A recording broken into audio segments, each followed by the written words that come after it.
Pues nos da mucho gusto poder informar el día de hoy sobre dos asuntos de mucha importancia social. Vamos a firmar dos convenios, uno con la Asociación Teletón, que consiste en utilizar toda la infraestructura de los centros de rehabilitación de Teletón para atender a niñas y a niños con discapacidad. Como ustedes saben, nosotros estamos aplicando un programa de apoyo a niñas, a niños con discapacidad, sobre todo a niñas y niños pobres. Se atiende a 1 millón de niñas y niños pobres con discapacidad que reciben una pensión igual que la de los adultos mayores. Sin embargo, aunque esto es una ayuda porque las familias cuentan con recursos para atender lo indispensable, no es suficiente porque se requiere la rehabilitación, el tratamiento. Hay muchas niñas, niños que nacen con una discapacidad menor y como no son tratados porque no tienen forma, no tienen para pagar terapias, esas discapacidades menores, leves, se convierten con el tiempo en discapacidades graves y de por vida. Entonces tenemos centros de rehabilitación en los gobiernos estatales, el gobierno federal, pero no es suficiente y al mismo tiempo Teletón fue creando una infraestructura de centros de rehabilitación en todo el país que por falta de recursos no es utilizada a plenitud y queremos aprovechar que existen todas esas instalaciones, pero además la capacidad, el profesionalismo del personal de estos centros para que niñas y niños que reciben las pensiones además tengan esta atención médica. Es la primera vez que vamos a hacer un convenio con una organización civil, una organización de la sociedad civil, porque habíamos decidido entregar todo de manera directa a los beneficiarios, sin intermediación, y se acostumbraba a entregar apoyos del gobierno, presupuesto, a asociaciones civiles, y muchas veces estos apoyos no llegaban a los beneficiarios. Por eso decidimos no entregar apoyo a asociaciones civiles, filantrópicas, organizaciones campesinas, organizaciones no gubernamentales, sino todo entregarlo de manera directa. En este caso es algo especial y por eso tomamos esta decisión. Desde luego va a ser un apoyo directo porque se va a explicar ahora, los familiares, las mamás, los papás de las niñas, de los niños, pues van a tener una tarjeta para ir llevando a cabo todas las consultas, para ir registrando las consultas y se va a tener una supervisión. Bueno, vamos a tratar este asunto. Agradecemos mucho a Fernando Landeros, que es el presidente de la Fundación Teletón. Hicimos esto también por tratarse de Fernando, que es un ciudadano ejemplar, una gente honesta, sensible, y agradecemos pues a todo el patronato de Teletón que nos acompaña aquí, son bienvenidos, Emilio, todos los que nos están acompañando.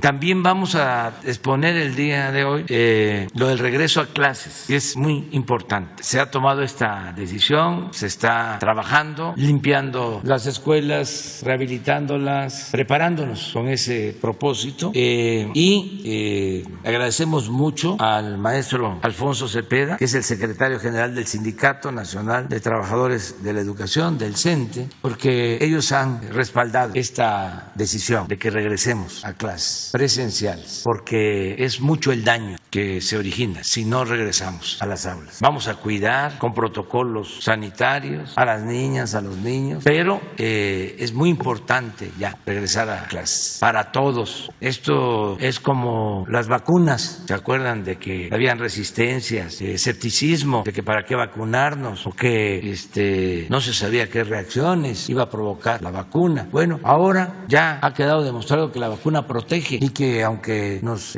contagiemos, tenemos más posibilidades de salir adelante, de salvar nuestras vidas, si contamos con la vacuna, si estamos protegidos con la vacuna. Esto ya queda claro, se puede probar de que los fallecidos en un porcentaje muy considerable son personas no vacunadas. Quien está vacunado puede ir incluso al hospital, pero no se agrava y lo más importante, no pierde la vida. Entonces, digo esto porque cuando planteamos lo del regreso a clases se generó una polémica, como en todo. Unos de buena fe, preocupados porque los niños puedan contagiarse, y otros porque se oponen a todo lo que nosotros proponemos. El bloque conservador, reaccionario, los que están inconformes con nosotros porque medraban, porque robaban, porque vivían al amparo del poder público y sobre todo de la corrupción, y ahora pues ya no pueden seguir sacando provecho personal y están molestos por todo. No vuelven en sí, sino en no, en todo. Todo es no. Pero sí hay gente preocupada por la situación de los niños. Vamos a actuar de manera muy responsable y va a haber protección y vamos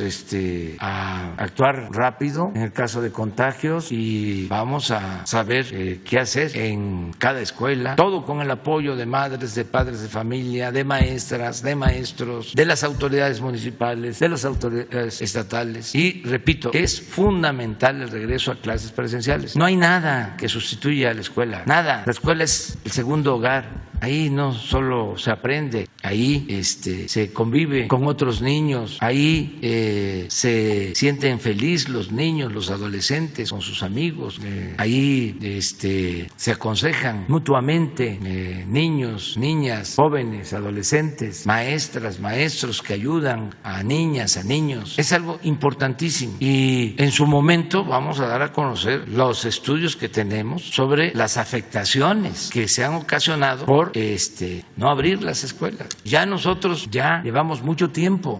He informado que México y Bangladesh son los países que más tiempo han tenido cerradas las escuelas. Entonces ya no podemos continuar así. Tenemos que empezar el ciclo escolar a finales de este mes. Bueno, esa es la introducción, y ahora, si les parece, le damos la palabra a Ariana Montiel de la Secretaría del Bienestar para que nos explique sobre lo de este convenio. ¿Mande? Sí, y también lo de adulto mayor, que se aprovecha para informar. Muchas gracias. Buenos días a todos ustedes. Con el permiso del señor presidente.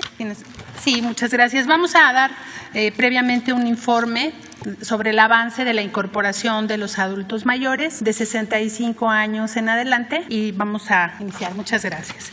Como sabemos, esta pensión ya está establecida en nuestra Constitución en el artículo 4, a iniciativa del señor presidente, para convertirse en un derecho, de tal manera que el Estado está obligado a entregar esta pensión para los adultos mayores.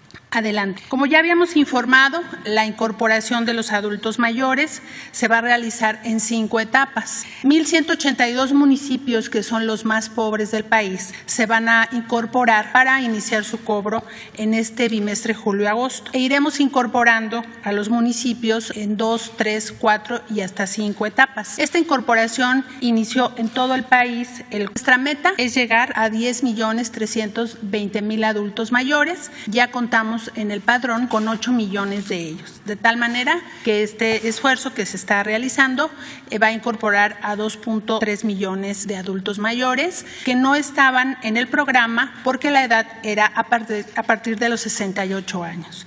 Ahora es de 65 años, y nos da mucho gusto que hay mucho entusiasmo por parte de los adultos mayores para realizar su registro. Hicimos un link para que las personas sepan cuándo y dónde les toca su registro. Entonces, aquí está el link. Ubica tu módulo bienestar.bienestar.gov.mx/index. Ahí pueden registrarse, buscar la ubicación, su estado, su municipio, su colonia o localidad, y va a salir la fecha con precisión y el horario a donde deben acudir. Adelante. Es muy importante que al registro se acuda con los documentos necesarios: la identificación oficial, el acta de nacimiento, la CUR, el comprobante de domicilio, y es necesario un teléfono para que les demos mejor servicio y los mantengamos informados y darles seguimiento a su trámite. También es muy importante comentarles que los adultos mayores pueden registrar una persona que les auxilie en sus trámites. Si en algún momento están imposibilitados a ir a cobrar su pensión o a realizar el trámite,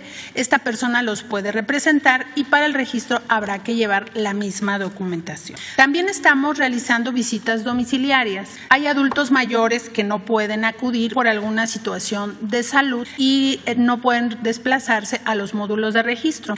Cualquiera de sus familiares puede llevarnos los documentos, solicitar la visita domiciliaria en el módulo o a través de la línea de bienestar para solicitar esta visita domiciliaria, y se está realizando utilizando para casos que lo requieren. Adelante. ¿Cómo vamos en términos generales en esta etapa?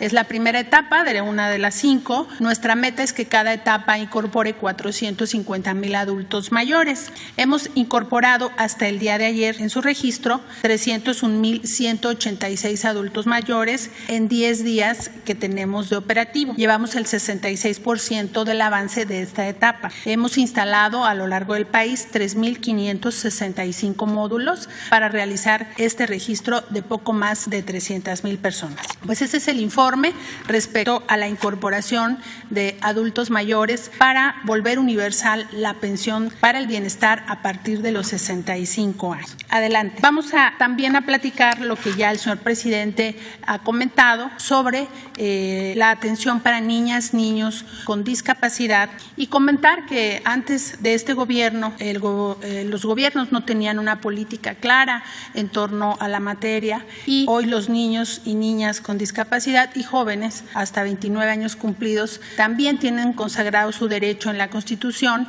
de recibir una pensión. Así que ha sido avances importantes, y como veremos también el trabajo que se ha realizado para incorporar a 1 millón de niñas, niños, jóvenes y en su caso adultos de zona indígena con discapacidad, pues se refleja también de manera presupuestal. A partir del 2019 iniciamos este programa, no había precedente, y en estos 3 años de gobierno hemos invertido en el bienestar de las personas con discapacidad 36,889 millones de pesos. Con esta pensión que atiende a 1 millón de niñas y niños, y que en este año está entregando 2,700 pesos como monto de apoyo de dicha pensión. Adelante. Vamos también a ver cuántos niños y niñas y jóvenes con discapacidad de 0 a 19 años viven en México. Según el censo 2020, hay 852,312 niñas, niños y jóvenes que viven en condición de discapacidad. Este dato es muy importante porque tenemos que garantizar la atención en el caso de la rehabilitación, que se ha carecido a nivel del Estado de una cobertura universal para todos los niños y niñas que lo requieren. También el censo de INEGI nos habla de que la discapacidad intelectual representa el 33,8% del universo de discapacidades, la discapacidad psicosocial el 9,7%, la discapacidad visual 43,5%, la discapacidad motriz 66,4% y la auditiva 21,8%. Esto es a nivel de todo el universo de las personas con discapacidad, que el censo nos dice que son 6,2 millones de mexicanos que viven en esta condición. Adelante. ¿Cuál es la infraestructura con la que cuentan las instituciones de salud pública para brindar los servicios de rehabilitación, que son adicionales a toda la atención médica? Hay 3 tipos en el país con 3 niveles. La unidad básica de rehabilitación tiene presencia en 32 estados de la República y son 1,528 unidades, y en la institución que tiene esa relación a nivel de los estados es el Sistema Nacional DIF. En estas unidades básicas se hace diagnóstico y se brindan rehabilitaciones básicas, digamos. En el segundo nivel y en el tercer nivel se tiene mayor tecnología, mayor especialidad, se tiene presencia en 22 estados, y en suma entre los 2 niveles son 111 centros de rehabilitación del nivel 2 y 3. Como vemos, llega a ser insuficiente para la población porque estos centros son para todas las edades. Adelante.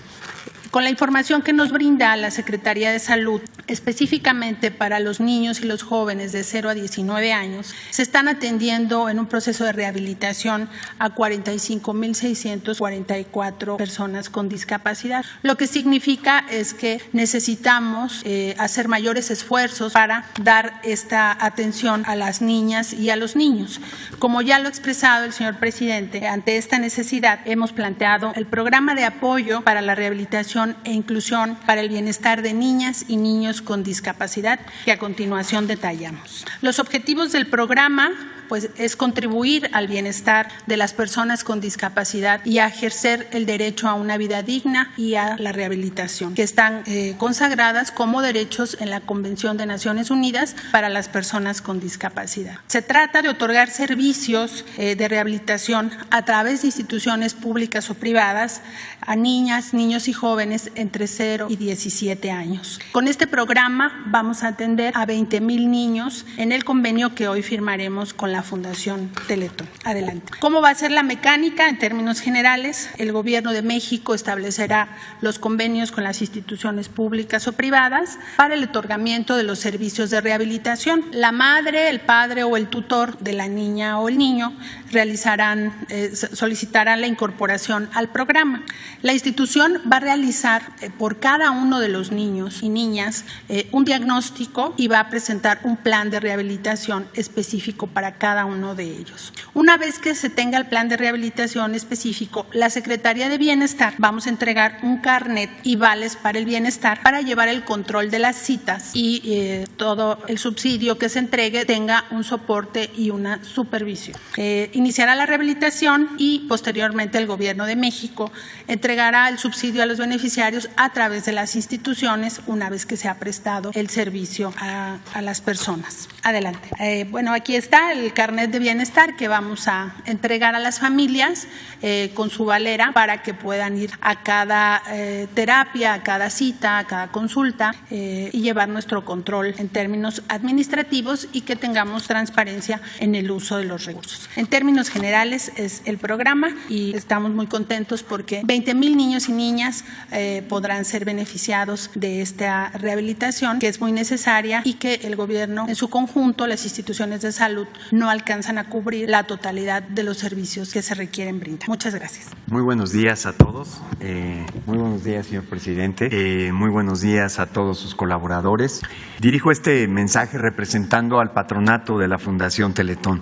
24 mexicanos y mexicanas generosos y sensibles. Hoy están aquí presentes Emilio Azcárraga Gallán, fundador de esta obra, Sisi Hart, Francisco Aguilera y Carlos Bremer. André Hernández, Antonio Leonardo, Carlos Slim Domit, Ignacio Pérez Lizaur, Jaime Azcárraga, Francisco Ibarra, Juan Francisco Ili, Olegario Vázquez, Mauricio Vázquez, Francisco Aguirre, Alejandro Ramírez, Alejandro Vargas, Francisco González, Javier Pérez de Anda, Javier Sordo Madaleno, Juan Diego Gutiérrez Cortina, Adrián Aguirre, Eduardo Ricalde y Ricardo Dagduc. Todos ellos conforman el patronato de la Fundación Teletón México. Sin estos mexicanos y muchos otros miles que se le sumaron, esta obra sin duda no existiría. Hoy quisiera recordar, señor presidente, que hace más de un año, durante los peores momentos del COVID, la Fundación Teletón y el Gobierno federal celebramos un convenio que dio grandes resultados. A través de él estamos atendiendo complejas secuelas respiratorias, físicas y psicológicas provocadas por el COVID. Los frutos de este convenio, sin duda, no son menores. Más de 500,000 de mexicanos se han visto beneficiados. Cuente, señor presidente, con que las y los colaboradores de la Fundación estaremos siempre presentes para nuestros hermanos. El día de hoy damos continuidad a esta colaboración con la firma de un nuevo convenio que fortalece lo hecho ante el COVID, particularmente a familias mexicanas que viven con dos inmensos retos: pobreza y discapacidad. Este momento histórico ha sido difícil para todos, pero para este sector lo ha sido mucho más. Como lo menciona el artículo 32 de la Convención sobre los Derechos de las Personas con Discapacidad, es indispensable que los estados fomenten alianzas con organizaciones internacionales y locales que puedan ayudar a mejorar las condiciones de vida de miles de nuestros connacionales. Hoy, con esta alianza entre el gobierno y la Fundación Teletón, continuamos un proceso para cumplir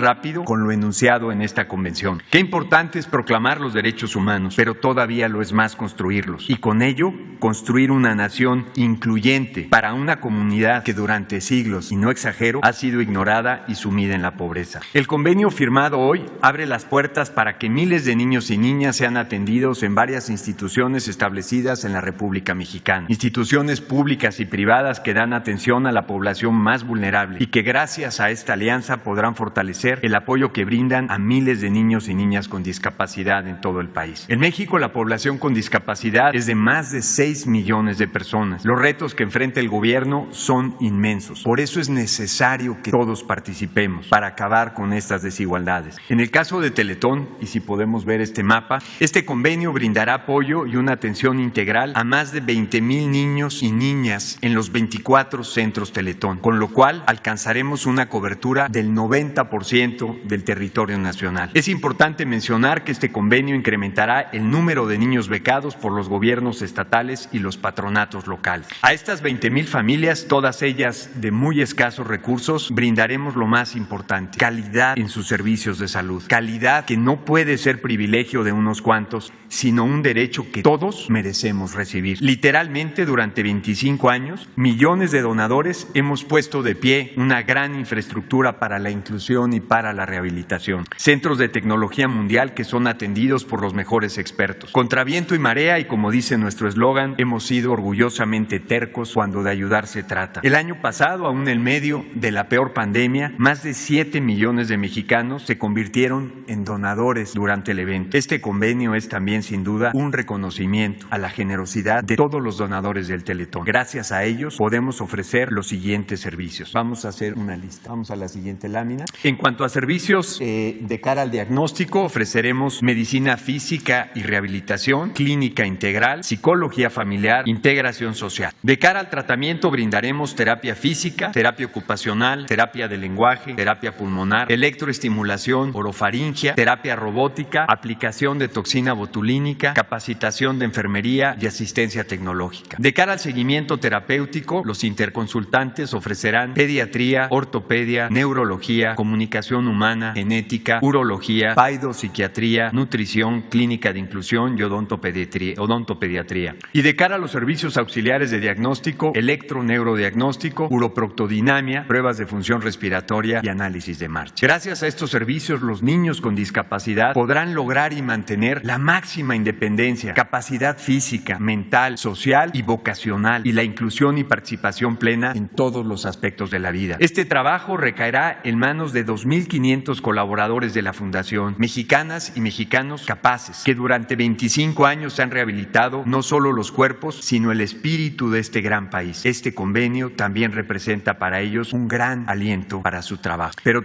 sobre todo, señor presidente, este convenio es un reconocimiento a los millones de papás y mamás mexicanos que dejan todos los días su vida para que sus hijos tengan una mejor esperanza de vida el día de mañana. En nombre de miles de niños, de miles de familias, señor presidente, muchas gracias. Para tener la infraestructura que una vez más ponemos a disposición de México, hemos recurrido a todo y a todos. Hemos hecho sorteos, hemos boteado en las calles, organizado conciertos, torneos y evidentemente teletones. Pero sobre todo hemos apelado a la bondad de los mexicanos, y una y otra vez su generosidad y participación nos ha dejado sin aliento. Señor presidente, hemos hecho hasta lo imposible porque el mayor número de familias sean atendidas y sus niños tengan un mejor futuro. No han faltado dificultades, incluso decepciones. No todos los servidores públicos poseen la sensibilidad para atender a los más frágiles. Pero como bien usted me lo pidió hace algunos años, no nos cansamos ni nos cansaremos. Por eso hoy quiero agradecer de un modo especial su confianza en nosotros. La pandemia ha traído muchas pérdidas humanas y muchas tristezas, pero en el Teletón también lo recordaremos como la oportunidad de servir a la gente y de coordinarnos con un gobierno y su presidente que legítimamente buscan mejorar las condiciones de las personas en situación de vulnerabilidad. En los 25 años que llevo al frente del Teletón, he visto pasar varias iniciativas, algunas de ellas muy buenas. Sin embargo, esta es la primera vez que se crea un programa federal concreto que beca la rehabilitación de los niños con discapacidad que más lo necesitan. Gracias, señor presidente, por la confianza puesta en esta obra, no solo por lo que representa la infraestructura creada, sino sobre todo, como lo dije anteriormente, porque detrás de cada ladrillo está la generosidad, la sensibilidad y la perseverancia de un mosaico conformado por millones de mexicanos. No deja de emocionarme que un proyecto impulsado por mexicanos y mexicanas de todas las clases sociales, geografías, credos y filosofías nos regale una vez más la oportunidad más grande a la que una sociedad debe y puede aspirar: coincidir en lo importante. En una época marcada por los colores de los semáforos, este convenio nos demuestra que en este país la generosidad siempre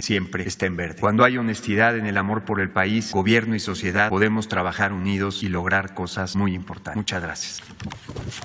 Vamos, luego ya se han dado una...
Muchas gracias.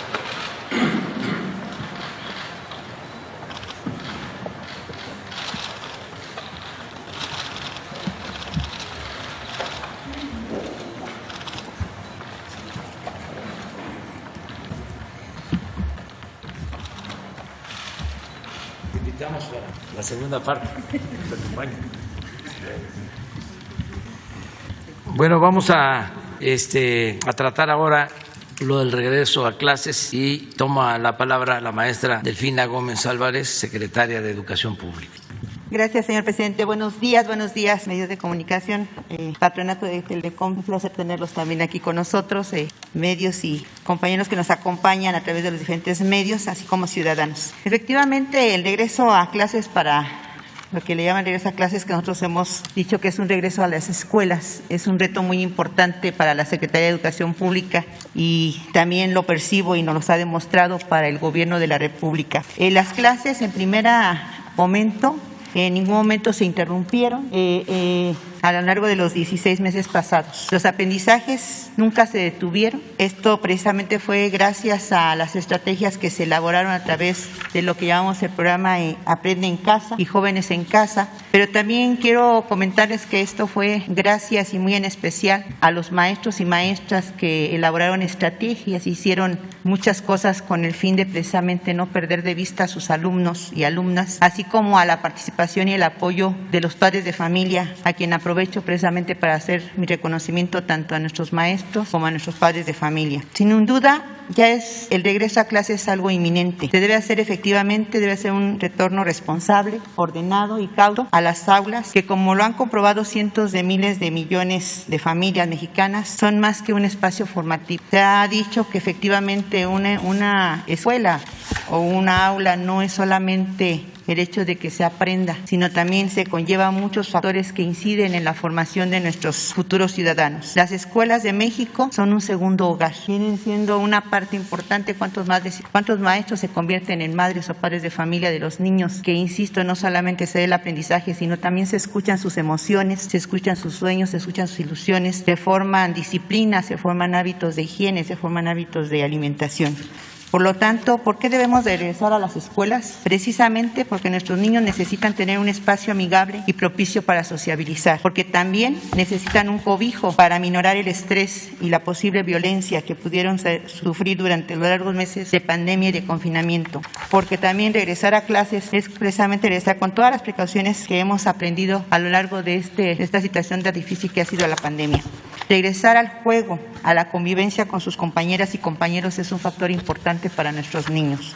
Necesitan ser atendidos en aspectos socioemocionales como parte de su educación en estos momentos cruciales y por ello, por las situaciones que se afectan tanto física como psicológica y en el caso de nosotros como Secretaría de Educación en el aprendizaje, por el bien de nuestros estudiantes, este 30 de agosto regresamos a las escuelas. Respetaremos y trabajaremos de manera conjunta alumnos, madres y padres de familia, así como maestras y maestros, el protocolo sanitario que se establece por 10 acciones y que se han diseñado precisamente para ese regreso a la escuela. El primero de lo que tenemos especialmente el que invitamos a los padres de familia, a los maestros, a las autoridades educativas a que se integren al Comité Participativo de Salud en su escuela. Dentro de estas acciones, efectivamente, lo que se les pide es que nos ayuden a realizar lo que es el protocolo de ingreso a las escuelas. Lo que se les pide también es que tengamos ya establecido alguna dirección, algún correo en donde podamos precisamente dar seguimiento a los casos de los pequeños que pudiéramos tener como detectados de algún síntoma que pueda ser de COVID y tener esa alerta y esa protección a nuestra comunidad escolar.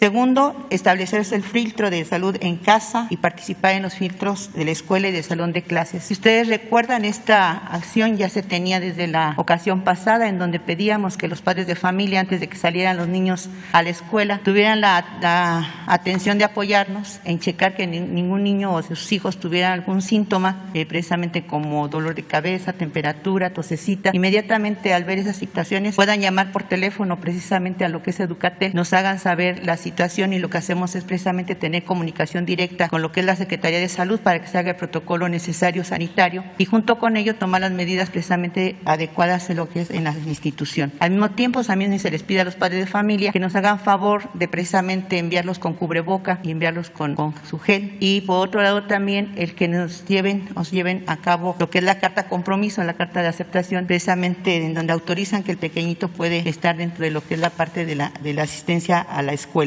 Estos filtros son los 3 filtros que se utilizan. Primero, el padre de familia lo hace en su casa. Posteriormente, cuando llega a la escuela, va a haber precisamente un comité que esté tomando temperatura y que esté checando que el niño lleve su cubreboca, que es el segundo filtro. Y ya cuando entren a los salones de clase será el tercer filtro, en donde el maestro también nos hará favor de checar precisamente nuevamente temperatura, que se cubra que tenga cubrebocas y que lleve la carta compromiso.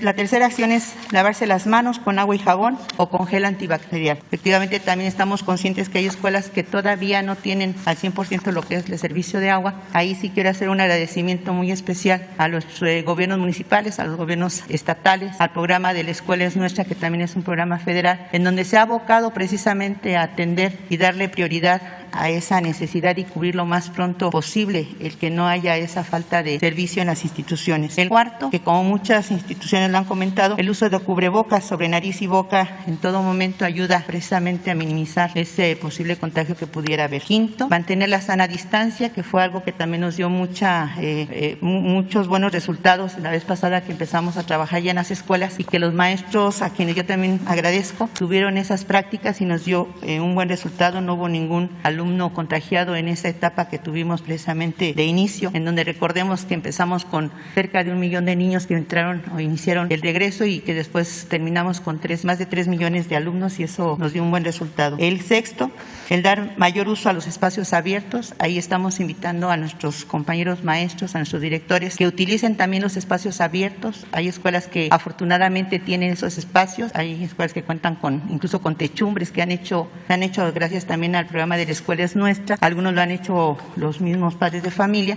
Hay espacios, afortunadamente tenemos algunos lugares como Campeche, como Chiapas, Oaxaca, mismo Estado de México, en lo que es Atlacomulco, Jilotepec, Tejupilco, donde todavía las escuelas tienen un espacio muy grande de zona, en lo que es todavía un patio muy grande, y por qué no decirlo también una zona verde todavía, en donde los niños pueden estar precisamente tomando lo que es las clases. El séptimo, lo que recomendamos que por ahora no tendremos ceremonias ni reuniones generales, evitar precisamente las conglomeraciones, ser muy cautelosos en el sentido de esas reuniones para evitar precisamente posibles contagios. Octavo, avisar inmediatamente la presencia o sospecha de casos de COVID-19 en la escuela. Y esto también insistimos, no solamente en la escuela, sino se puede hacer de manera precavida desde lo que estamos en nuestro hogar.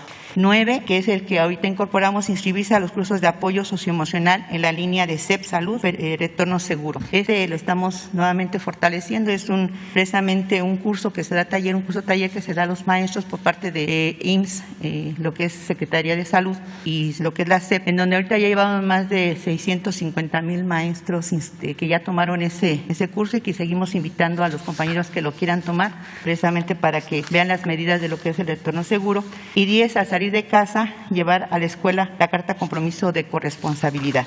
Ahí anotamos precisamente también por las formas de contacto que ahí están y que pueden ustedes también, a través de lo que es la Secretaría de Gobierno bueno esas páginas, esos correos, y que afortunadamente nos han dado muy buen resultado.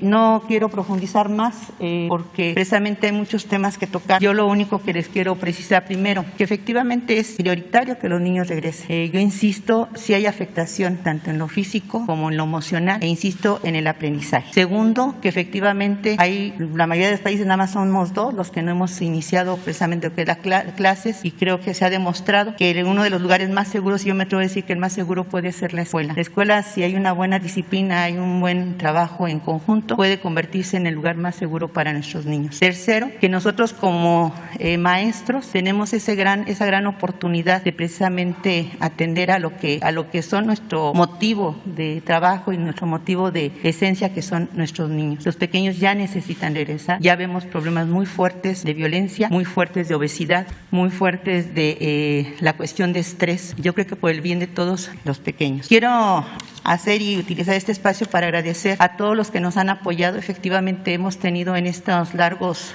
semanas, hemos tenido acciones tendientes precisamente a un trabajo, como lo menciona nuestro presidente, que sea un trabajo colaborativo y un trabajo coordinado. Agradezco mucho a la Secretaría de Relaciones Exteriores, a Gobernación, a la Secretaría de Bienestar, a la Secretaría de Salud, a la Secretaría de Cultura, a lo que es la Instituto de Mujeres, porque todos hemos tenido reuniones y cada uno ha puesto un granito de arena para que este regreso a clases, ese regreso a las escuelas se dé. Entonces nosotros estamos preparados, los maestros sé que van a dar esa muestra, como siempre lo han hecho, de esa entrega y esa vocación que tenemos hacia nuestra profesión, y pues estamos listos, señor presidente, estamos listos, padres de familia, ténganos esa confianza, porque siempre hemos demostrado el magisterio que sacamos las cosas adelante, y pues ahora sí que pequeñitos los esperamos con los brazos abiertos, jóvenes estamos para servirles, y sociedad en general, pues aquí estamos, adelante. México está de pie, México tiene que seguir, y por ello estamos aquí para atenderlos. Muchísimas gracias, estamos a sus órdenes. Gracias.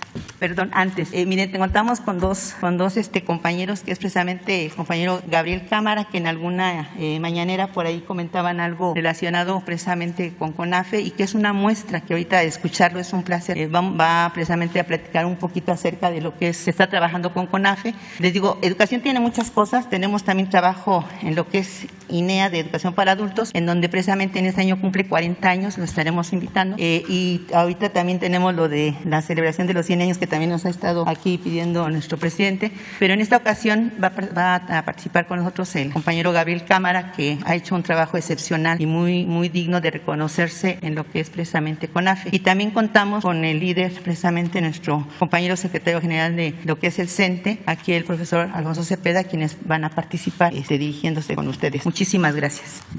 Con su permiso, señor presidente.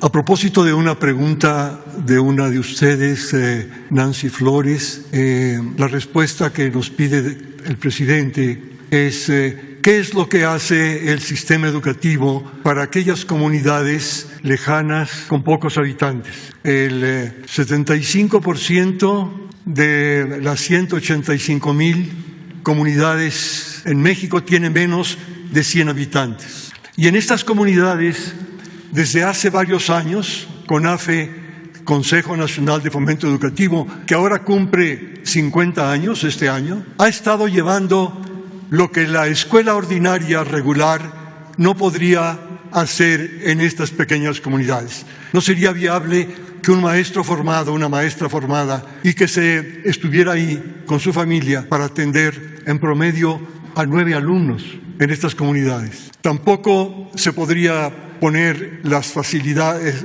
se podría establecer las facilidades de una escuela urbana. La solución fue audaz: aprovechar jóvenes voluntarios que durante 1 o 2 años pudieran trabajar en estas comunidades, tratando de llevar lo mejor de la educación básica a través de programas especiales que de alguna manera acomodaban el programa nacional a las condiciones de este multigrado. Pequeñas comunidades con alumnos de diversas edades en diferentes estadios de avance en su aprendizaje. El apoyo se hizo a través de manuales, guías, tratando de suplir, además de una capacitación intensiva, las deficiencias que traería un joven con poca experiencia docente.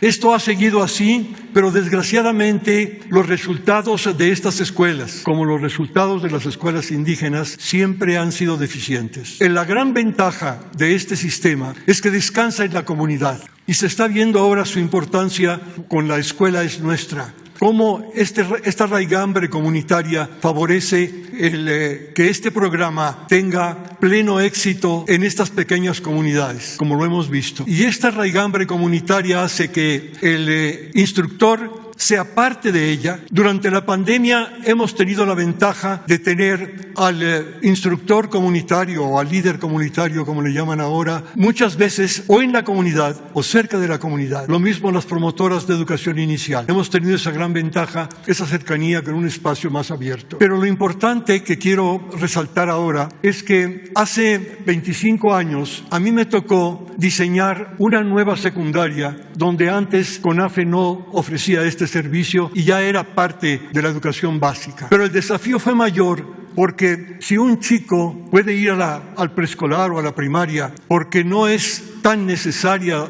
su presencia, su apoyo en la casa o en el trabajo de los adultos, ya en una secundaria el desafío era mayor. Y la manera que se nos ocurrió, la más sencilla, es aprender en diálogo. La ventaja de aprender en diálogo es que tiene que basarse en la verdad. El que ofrece algo tiene que saberlo porque si no el diálogo se corta. Y lo mismo el que se interesa en aprender, si se descuida, si hay desgano, se corta el diálogo. Es poco lo que se puede dar en el diálogo, pero se da a fondo. Y optamos por esto y hubo el éxito. Finalmente, en este diálogo se logra combinar lo que generalmente vemos disociado. Lo académico con lo ético, lo intelectual con lo emocional, la escuela con la comunidad, porque el diálogo es obligadamente contextualizado, respeta la cultura, la lengua. Y esto permitió que al cabo de unos años, en esta secundaria, los resultados empezaran a superar ya en comparación con una prueba que hizo la SEP a los de las telesecundarias de los estados donde se hizo esta comparación. Pero en el 2003, esta secundaria empezó a ser un cuerpo extraño en el CONAFE. No coincidía exactamente con características convencionales del trabajo en las escuelas primarias del CONAFE. Y tuvo que salir y salimos a las comunidades más parecidas, comunidades educativas más parecidas a las de CONAFE, a las telesecundarias unitarias y bidocentes, a las escuelas indígenas. Y mostró que el predicamento de un multigrado, de una maestra de una escuela unitaria telesecundaria que tiene que atender no solo las materias de un año, sino todas las materias de los 3 años. Para ella, el enseñar en red de tutoría, ofreciendo pocas cosas pero a fondo y pidiéndole al aprendiz que demuestre lo aprendido en público y dando tutoría a otros compañeros para formar la comunidad de aprendizaje. Con esto responde al doble predicamento de un maestro multigrado: manejar muchos temas del programa y atender una diversidad mayor de estudiantes. Y esto cundió y se hizo movimiento a través de estos años, con apoyo de la autoridad,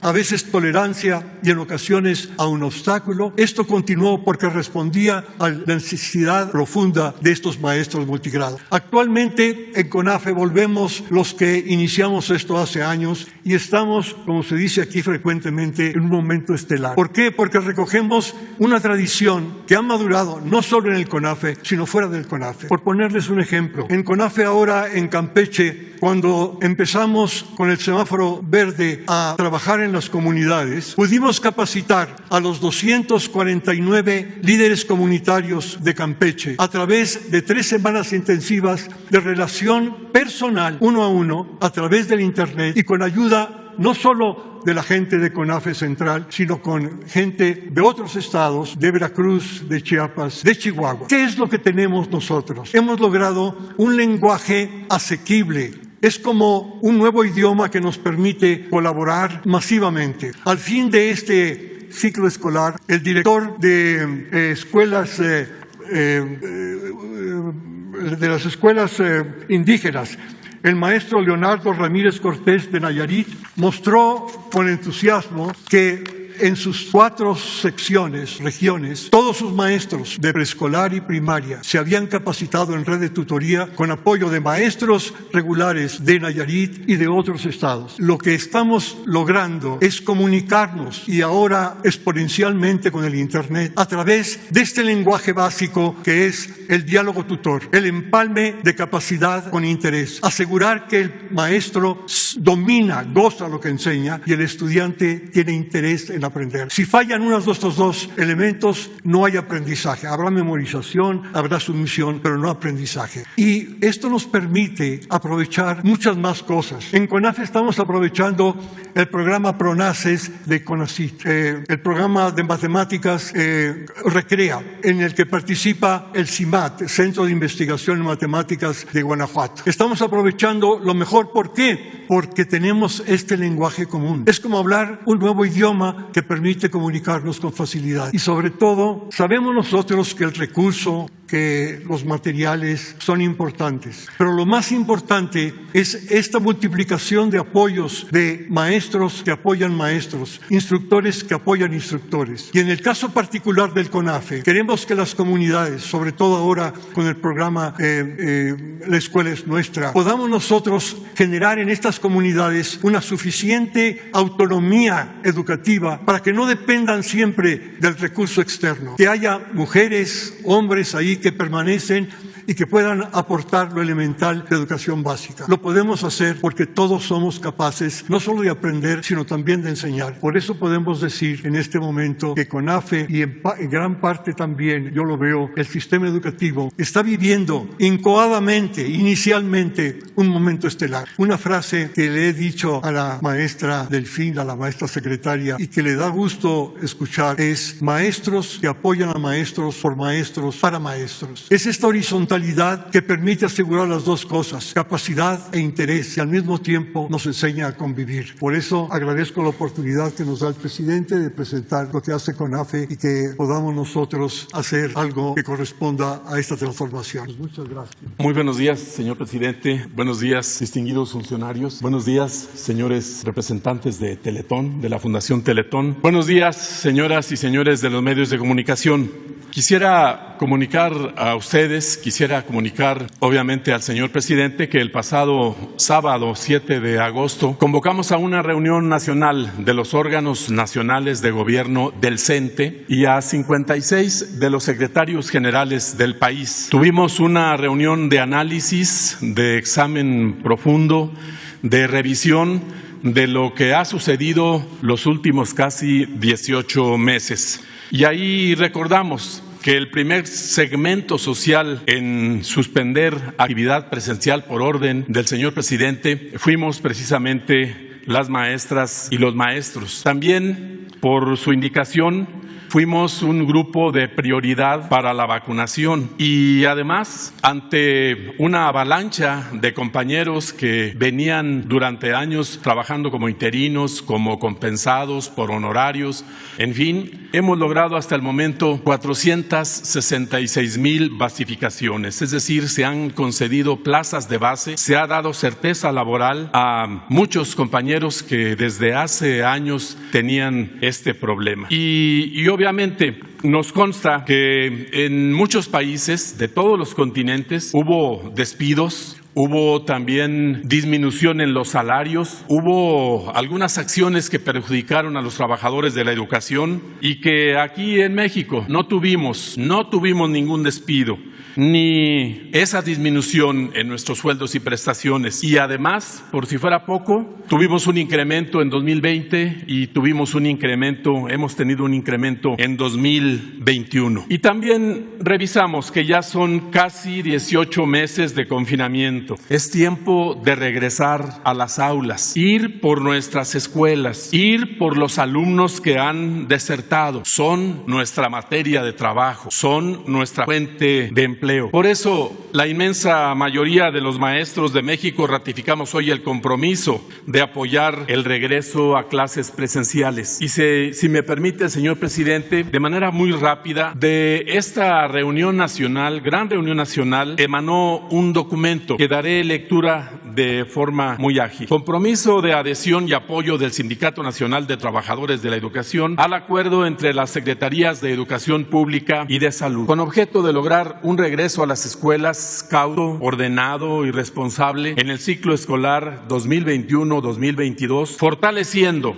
las medidas de protección e higiene ante la pandemia que ha ocasionado el virus SARS-CoV-2, COVID-19. El Sindicato Nacional de Trabajadores de la Educación manifiesta su compromiso de adhesión y apoyo a las acciones emprendidas por el Gobierno de México a través de las Secretarías de Educación Pública y de Salud, quienes de manera conjunta y en el respectivo ámbito de sus competencias suscribirán un acuerdo conjunto para el regreso a las escuelas, por el cual habrán de establecerse diversas disposiciones para el desarrollo del ciclo escolar 2021-2022 y reanudar las actividades del servicio público educativo de forma presencial, cauta, ordenada y responsable, y con ello dar cumplimiento a los planes y programas de estudio de educación básica, preescolar, primaria y secundaria, normal y demás para la formación de maestros de educación básica aplicables a toda la República, al igual que aquellos planes y programas de estudio de los tipos medio superior y superior que la Secretaría de Educación Pública haya emitido, así como aquellos particulares con autorización o reconocimiento de validez oficial de estudios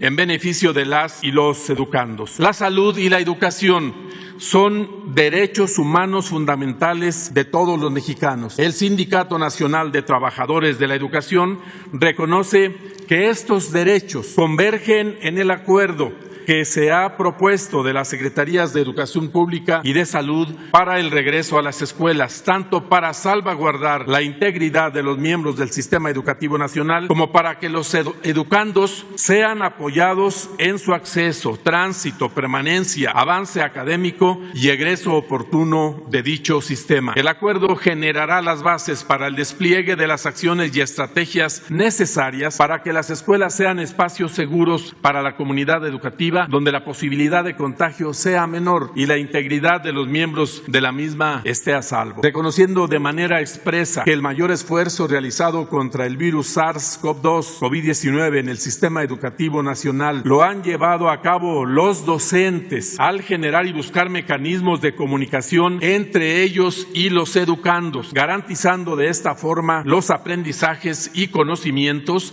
para mantener y continuar el tránsito educativo, que es la razón fundamental de la escuela pública, y avanzar ante las condiciones y retos derivados de la pandemia. El acuerdo hará posible reemprender la tarea educativa y las actividades escolares con orden y cautela. Por ello, y en búsqueda de un regreso presencial responsable y realista, el CENTE redoblará esfuerzos y generará la sinergia necesaria tanto con las Secretarías de Educación Pública y de Salud, así como con los demás actores involucrados de todo el país, para seguir gestionando e impulsando que las escuelas cuenten con la infraestructura y servicios necesarios, principalmente de agua potable, y que sean espacios seguros. El CENTE actuará siempre en beneficio de los educandos para garantizar su derecho a la educación, contribuir a reducir el estrés y la ansiedad que provoca el confinamiento y especialmente disminuir los riesgos de la pérdida de aprendizaje, así como las brechas educativas que agravan fenómenos como la pobreza, la desigualdad, la exclusión y la violencia social. Le entrego, señor presidente, este compromiso en nombre de la inmensa mayoría de las maestras y los maestros de México. Gracias. Usted decía.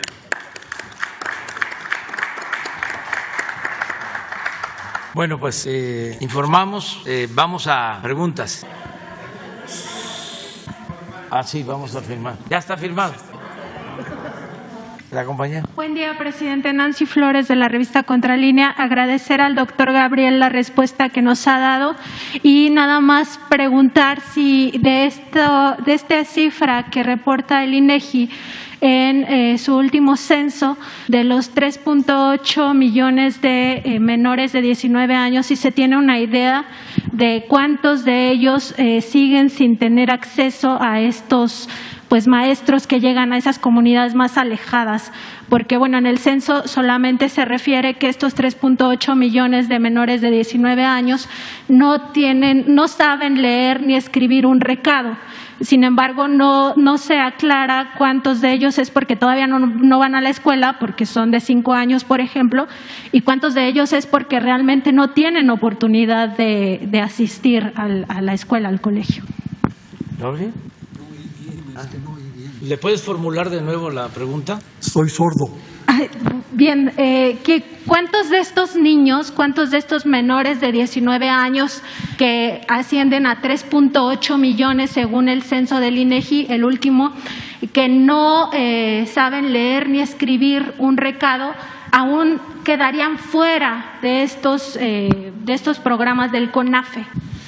A ver, quizá el dato más importante es que nosotros estamos atendiendo solamente a una tercera parte de esta demanda. Es un déficit que cargamos desde hace años. Este es un desafío que tenemos que enfrentar. Y el trabajo más difícil es que la confianza en los instructores comunitarios, la desconfianza más bien en la capacidad de los instructores, se ha querido suplir con instrumentos, con manuales, con guías. Y entonces es natural que los resultados sean no los deseados. Siempre han sido los resultados más bajos en educación básica. Pero el cambio radical, el parteaguas que proponemos es que se asegure el conocimiento profundo a través del diálogo individual, personal, a condición de que demuestre lo aprendido y lo dé en tutoría a otros compañeros. Pero la ventaja de profundizar en un tema es que tienes tú que traspasarlo, hacer lo que llaman el transfer, oralmente al exponerlo ante tus compañeros. También en escritura, y ejercitas la escritura al asentar tu reflexión. Y finalmente lo dominas más al ofrecerlo a los otros y generas una comunidad de aprendizaje. Aprendes a aprender y aprendes a convivir. Sé que esto es muy general, pero yo quiero que se ponga en la tabla las páginas, los sitios de Internet donde ustedes pueden ver los testimonios, los cambios radicales que hay cuando se atiende a la persona individualmente. La pandemia nos ha hecho ver la importancia enorme de atender individualmente, y no solamente a los niños y a las niñas y a los jóvenes, a las maestras y a los maestros. Lo que todos necesitamos para aprender y convivir es atención personal. Gracias. Y en mi segundo tema, presidente, me gustaría comentarle, en asociación con Wikileaks, esta organización internacional que se dedica a la defensa del derecho humano a la información, a saber, Contralínea ha publicado una serie de reportajes sobre la ultraderecha en el mundo. Particularmente en el caso mexicano nos hemos enfocado en esta organización secreta de carácter católico denominada el Yunque. Nosotros hemos podido documentar a través de una filtración masiva de más de 17,000 archivos que esta asociación ocupa, digamos, métodos que son en algunos casos constitutivos de delitos. Por ejemplo, realiza espionaje, realiza contraespionaje, tiene prácticas de carácter paramilitar, incluso, bueno, se denuncia ahí prácticas de amenaza, de engaño, etcétera. En España, sobre todo, esto ya fue un tema que se ha judicializado, se ha investigado y se ha comprobado que allá también tiene nexos el Yunque mexicano con el Yunque español. Y en el caso de México no existen investigaciones, ni mucho menos se ha llevado a la justicia. Hay un tema que nos preocupa mucho, que es la cooptación de menores. En estos documentos a los que tuvimos acceso en la revista Contralínea, se demuestra que menores de edad son cooptados, se les somete a regímenes de carácter paramilitar y además se les engaña e incluso se les obliga a espiar a sus propios padres. Entre los espiados, por supuesto, no solamente son los padres de los menores de edad, sino también hay personas digamos que de interés para esta asociación secreta, como son políticos y son empresarios y son los propios miembros del Yunque. Además, se demuestra en toda esta documentación que además de estas labores de contraespionaje se realizan amenazas y se va cooptando, digamos, el sistema porque su objetivo es obtener el poder político. Entonces hay también un tema de violación a la privacidad y un tema de violación, o más bien de choque con la democracia, de tratar de obstaculizar la democracia. Incluso, bueno, hay evidencias de que este grupo, el Yunque, llevó al poder tanto a Felipe Calderón como a Vicente Fox.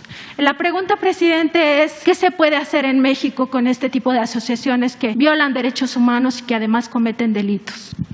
Bueno, los ciudadanos tienen el derecho de presentar denuncias y si hay elementos se pueden llevar a cabo. Nosotros hemos optado más por alentar la participación ciudadana para hacer ver que todas esas acciones son signos de atraso, que son anacronismos, que ya no tienen que ver con la nueva realidad. En la medida de que se informe sobre estas asociaciones secretas y sus fines, todo ese trabajo clandestino de mala fe que se lleva a cabo, la gente va a estar más consciente y va a participar más en debates. Todo esto se ocultaba anteriormente y ahora sale a la luz en investigaciones como las que ustedes hacen. Entonces, independientemente de que se pueda denunciar, lo importante es que se socialice la información, que se garantice el derecho a la información, que no se oculten las cosas. Eso es lo que yo considero importante.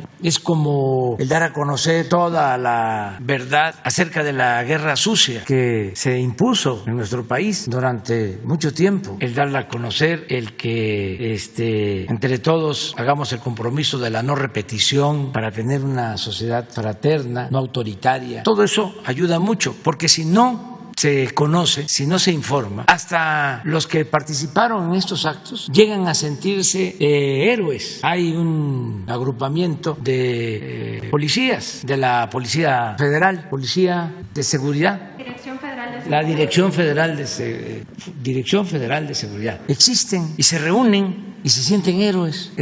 Pues eso no debería ser motivo de orgullo. Pero como durante mucho tiempo se ocultó todas las barbaridades que se cometieron, violaciones a derechos humanos, pues por eso permanecen estas cosas. En el ámbito internacional, lo mismo: invasiones, conquistas, hegemonías, guerras, bloqueos. Todo eso también es anacrónico. Eso, los bloqueos, es medieval, es una agresión a las libertades, cuando lo que debe de prevalecer en el mundo es la fraternidad universal, no el quererse imponer por la fuerza. Bueno, pero todo eso tiene que ser un proceso que se lleve a cabo entre todos y depende mucho de la información. Entonces, existe la vía legal, pero lo más importante, creo yo, es que se conozcan estos hechos, porque a quienes participan en una asociación secreta con esos propósitos, al ser descubiertos, creo yo que les va a dar vergüenza, porque eso, repito, es algo de la prehistoria, es un signo de atraso que no tiene que ver con nuestros tiempos. Entonces, eso es lo que puedo comentarte. Y, presidente, ¿no le preocupa esta parte de la corrupción de menores y el abuso de menores de edad que hace esta organización? Hay que denunciarlo legalmente, y lo que ustedes están haciendo, porque es quitar máscaras. A veces estas asociaciones actúan con un doble discurso, es una doble moral. Llegan a ser hasta asociaciones filantrópicas que apoyan a los niños, a las niñas, y al mismo tiempo participan en estos actos reprobables y condenables. ¿Y la parte de que afectan a la democracia o que están en contra de la democracia tampoco le preocupa? Yo creo que eso no debe de preocuparnos mucho, porque el proceso democrático de México se echó a andar y no se va a detener. Ya lo hemos dicho muchas veces, México es de los pueblos de avanzada, estamos a la vanguardia por el nivel de concientización que ha alcanzado su pueblo. El pueblo de México es de los pueblos con más conciencia política, de lo más politizado que hay. En este terreno podemos decir no hay, o es muy poco, el analfabetismo político. México está a la vanguardia, es un ejemplo en cuanto a la madurez de su pueblo, del nivel de concientización de su pueblo. El proceso más importante de los últimos tiempos, lo que entre todos hemos alcanzado, lo que nos da orgullo, es el cambio de mentalidad que se ha logrado en nuestro país. Y estamos hablando de millones de ciudadanos. No es un fenómeno como una guerrilla que va hacia una transformación o logra una transformación por la vía armada. Bueno, sí, es un avance, pero al final de cuentas no comprende a todo el pueblo o a la mayoría del pueblo. Es un grupo el que lleva a cabo esa transformación, y la mayoría de la gente en esos países donde se llevan a cabo esas transformaciones sigue pensando igual. Y como no hay un desarrollo político amplio, colectivo, no se mantienen los ideales, los principios que llevaron a esas transformaciones, y los que llegan al poder se corrompen o se vuelven autoritarios y se olvidan de las causas que enarbolaron en un tiempo para llevar a cabo las transformaciones. Cuando es todo un pueblo el que participa, como es el caso de México, que son millones de mujeres y de hombres que están participando en lo que nosotros llamamos la cuarta transformación, es muy difícil que haya desviaciones y que se den retrocesos. Por eso debemos de sentirnos orgullosos. Y esto a pesar de los pesares, de obstáculos, de la pandemia que tanto daño ha causado, el proceso de desarrollo político en México, de transformación pacífica, que eso es otro elemento muy favorable, que los cambios se están llevando a cabo sin violencia, de manera pacífica, porque las tres transformaciones que han habido en México, las tres grandes transformaciones, la independencia, la reforma, la revolución, se llevaron a cabo con las armas. Hubo violencia y muchos perdieron la vida. Ahora no, es una transformación igual de profunda como la independencia, como la reforma, como la revolución, pero sin violencia, de manera pacífica. Entonces, sí, todos tenemos que celebrar eso. Gracias, presidente. Hombre y luego mujer. Buenos días, señor presidente. Felipe Fierro, de tiempo.com.mx. Dos preguntas. Una, ayer una conferencia de prensa donde participaron los ejecutivos de finanzas, la Barra Mexicana de Abogados, la Asociación Nacional de Abogados, de Empresas, el Colegio de Abogados, el Instituto Mexicano de Contadores Públicos, Coparmex, entre otras. El punto está en un tema que es importante para todo el sector, tanto gobierno como productivo, con la cita del SAT. Dice que es un serio problema. Esto viene desde la pandemia, es más, desde antes de la pandemia, y ahora se ha agudizado. De acuerdo a una encuesta, dicen que el 87% de los registrados tienen problemas con las citas, 65% duran más de 30 días para conseguirlas, las consiguen 30 días, el resto en más, y dan otros argumentos. Esto, desde luego, impide el cumplimiento de las obligaciones fiscales, pago de impuestos, altas, bajas, devoluciones, etcétera. La directora del SAT ya había comentado este asunto, sin embargo no se arregla. No sé si exista un conflicto del sistema o bien de personal o de ambos. ¿Qué sabe usted al respecto? Bueno, yo no tengo esa información, o tengo otro dato. Gracias, señor presidente. Vamos a pedirle a la directora del SAT que nos informe. Yo lo que veo todos los días, tengo como 5, 6 datos que reviso diario. Uno de ellos tiene que ver con los ingresos, de cuánto ingresa diariamente, cómo va la recaudación. Y vamos bien. Estamos incluso por encima de lo autorizado cuando se aprobó la ley de ingresos. O sea, vamos bien en recaudación. Pero puede ser que haya obstáculos, trabas, como se está denunciando, y hay que buscar simplificar, porque eso también, entre otras cosas, bueno, primero es facilitarle a los contribuyentes, ¿no?, que puedan cumplir con sus obligaciones. Y también eso va a significar más ingresos. Entonces le vamos a pedir a la directora del SAT, ¿cuándo podría venir? Si les parece, la próxima semana sobre este tema. Muy bien, señor presidente. En otro tema, el gobernador electo de Nuevo León está convocando a caravanas para irse a vacunar a Estados Unidos. Dice que hay un convenio con el gobierno de Texas, con la iniciativa privada. Esto ya se hizo en Chihuahua también, donde las maquiladoras accedían con su personal a Estados Unidos a vacunarse.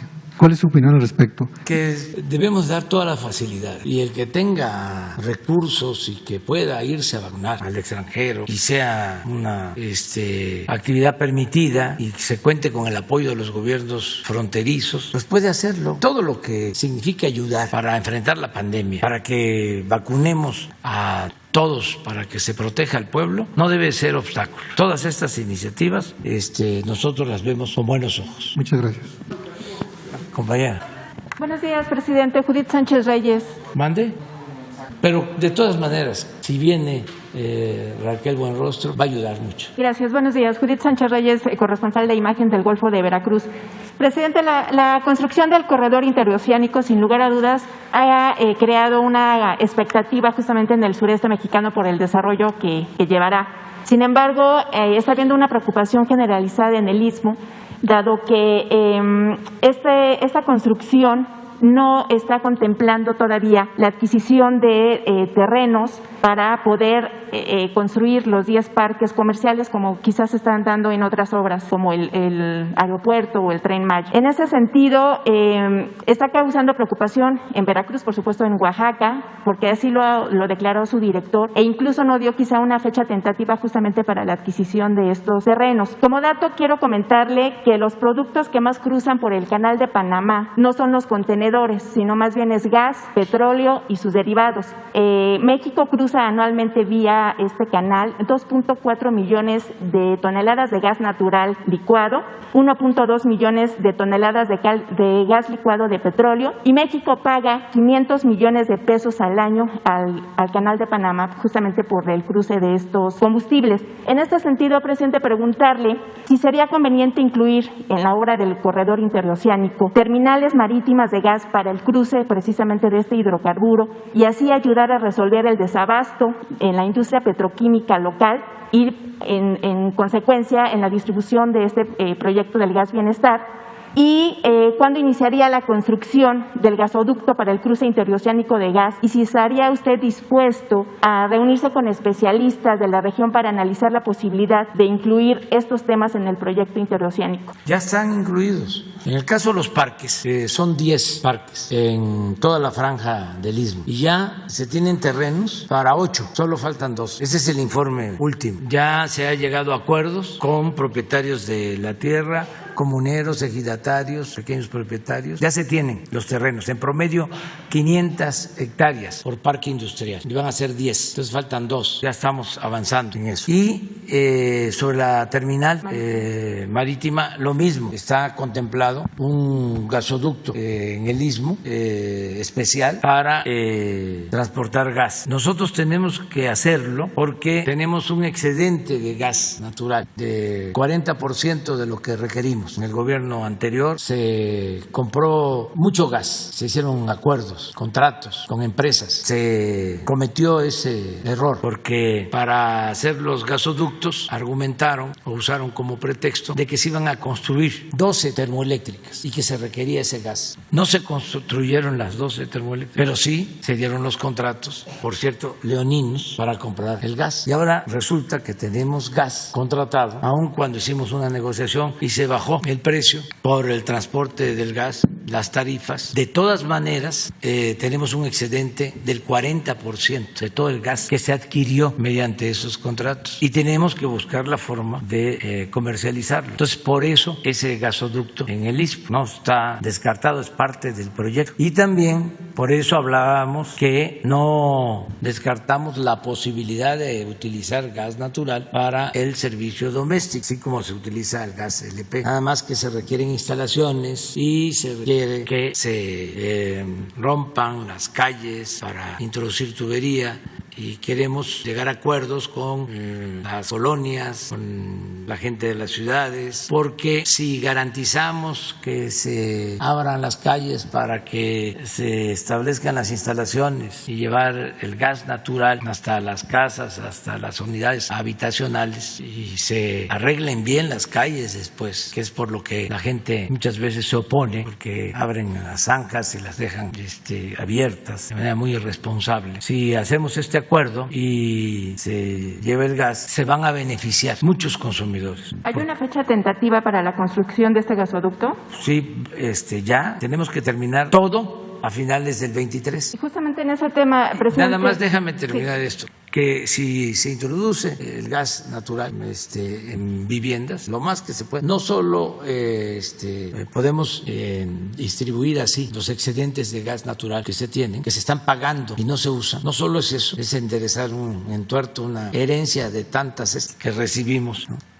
por la corrupción, sino que también se va a beneficiar la gente porque resulta más barato el utilizar ese gas, aun cuando se habla de que tiene menos calor, que tarda más en que se preparen los alimentos. De todas formas, es más barato ese gas. Está estudiado, está comprobado. Y sobre el Istmo, pues voy a estar en 15 días, 20 días. Voy a eso para ver el avance en los dos puertos, Salina Cruz, Coatzacoalcos, el avance en la adquisición de los terrenos para los 10 parques industriales, el avance en la rehabilitación de la vía del ferrocarril y lo del gasoducto. Presidente, ¿buscaría usted algún esquema en la Cámara de Diputados para garantizar justamente que, en dado caso, en el supuesto de que no hubiera la conclusión de esta obra durante su gestión, se pudiera continuar en la siguiente? No. ¿Sí se va a dar en esta administración? No vamos a hacer nada que no terminemos. Por eso voy este fin de semana a los Altos de Jalisco y voy a La Laguna, porque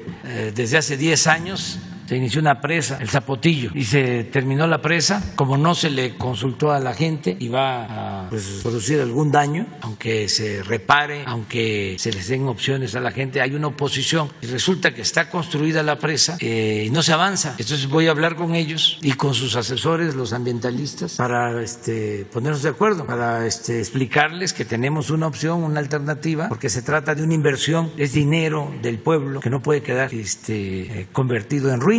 Pero tampoco nosotros vamos a hacer nada por la fuerza, es todo por la razón y el derecho. Entonces también voy a decirles que si no reiniciamos esa obra porque ellos no estén de acuerdo, pues no se va a comenzar, y ya en el sexenio no nos vamos a ocupar del asunto, solo de crear unos bordos de protección, porque no puede quedar la presa así, porque ante una creciente de agua no solo se derrumba la cortina, sino que se inundan los pueblos. Pero quiero saber ya en definitiva qué podemos hacer y decirles que compartamos la responsabilidad, porque si no se termina la presa, pues no va a haber agua ni para Los Altos, ni para Jalisco, ni para León.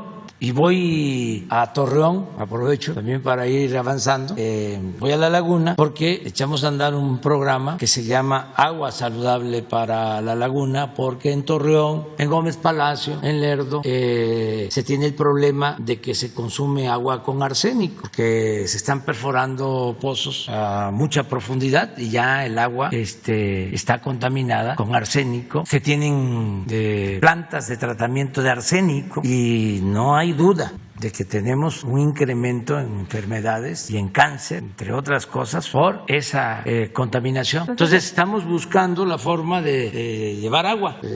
Vamos a hacer un canal, un acueducto de 50 kilómetros para llevar a Torreón, a Gómez Palacio, agua limpia, saludable. Pero resulta que iniciamos la obra, más con un gran esfuerzo, porque significa una inversión de alrededor de 10,000 millones de pesos, y empiezan nuestros adversarios a utilizar esto como bandera y a promover amparos. Se hicieron las primeras licitaciones y hay amparos, por eso se atrasó.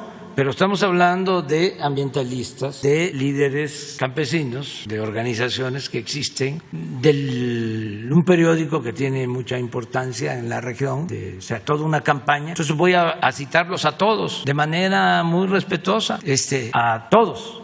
Los dos gobernadores, el señor Tricio del grupo Lala, empresarios, todos, porque ellos están ayudando, pero quiero pedirles que se resuelva el asunto, porque si van a haber esos amparos, no vamos a iniciar la obra, porque no vamos a dejarla inconclusa y vamos a derrochar, a desperdiciar los recursos. Entonces también que todos asuman la responsabilidad. Entonces el corredor sí se concluye en su sexenio, antes del 24. Sí, en el caso del Istmo sí, y todo, el Tren Maya, el Istmo, las presas que estamos construyendo en Sinaloa, la presa de Santa María, la presa Picacho, sobre todo los canales de riego, los canales de riego en Nayarit, todo, el tren Toluca, Ciudad de México, el tren del nuevo aeropuerto Felipe Ángeles hasta el centro de la ciudad, todo a finales del 23. Bien, nada más una segunda pregunta, presidente. Hay grupos minoristas de gaseros totalmente regulados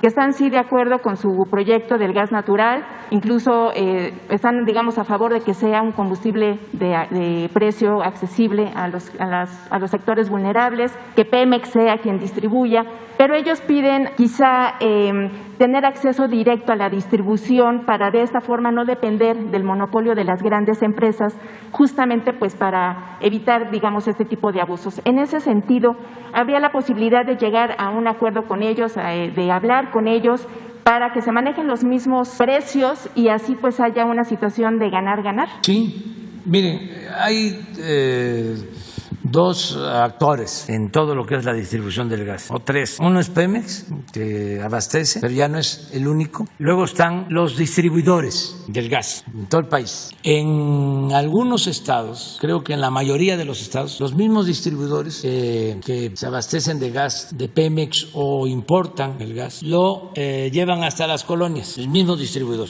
Tiene toda la cadena. En otros casos, por ejemplo en la Ciudad de México, además de los distribuidores, hay actores que se llaman concesionarios. Se está buscando un acuerdo. Ya con los distribuidores se logró un acuerdo. Ya entendieron que se debe de respetar un precio máximo, porque no estaba bien el gas en los últimos meses, se estaba incrementando mucho, 35%. Se estaba abusando y esto afecta a la economía popular, afecta a la gente. Entonces, por eso se tomó la decisión tanto de establecer los precios máximos como el crear la empresa de Pemex Gas Bienestar para que haya competencia. Bueno, ya los distribuidores aceptaron, se reunieron y adelante. En el caso de los concesionarios todavía hay alguna inconformidad. Ayer hubo una manifestación sobre esto. Están pidiendo diálogo, ya de instrucciones para que el procurador del consumidor, Ricardo Sheffield, los reciba y les explique el porqué y que también los escuche y que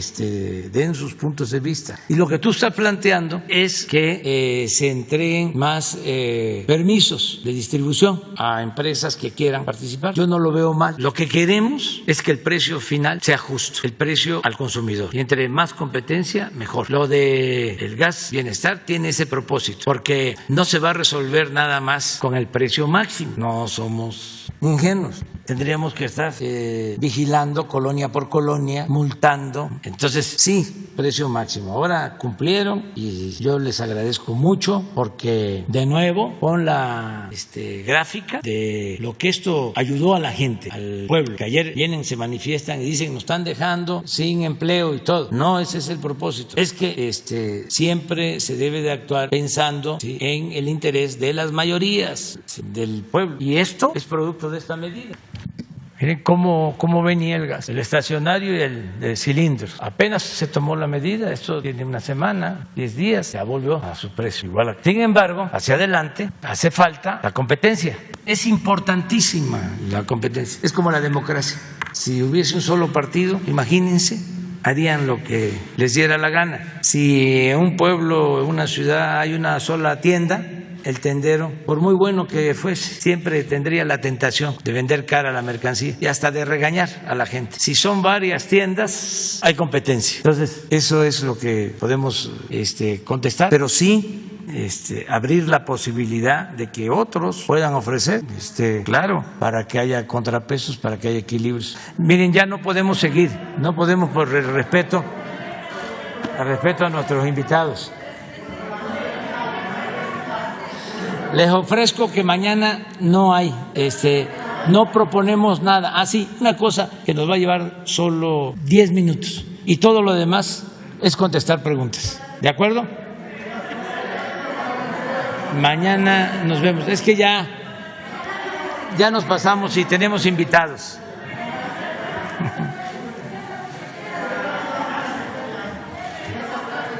¿Por qué no se apuntan y mañana?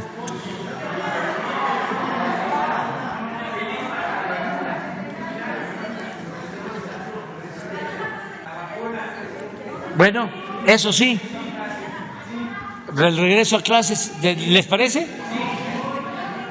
No, ni digan eso de que hoy, porque ya saben lo que pasó. O sea,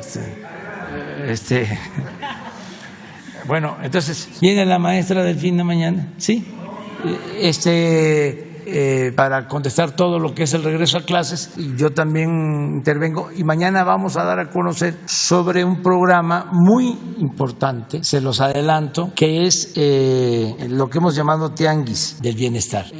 Todo lo que se confisca en aduanas, que iba a bodegas y se echaba a perder, a veces se quemaba, y había también corrupción, pero además hay que pagar la renta de almacenes, todo eso se va a distribuir y se le va a entregar al pueblo, a la gente más pobre. Entonces ya comenzamos ayer en la montaña de Guerrero. Entonces mañana se les va a explicar. ¿Tiene conocimiento de eso? Mañana le informamos. Que la pasen bien. Muchas gracias.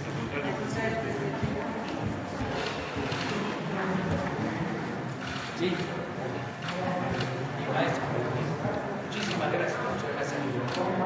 Muchas gracias.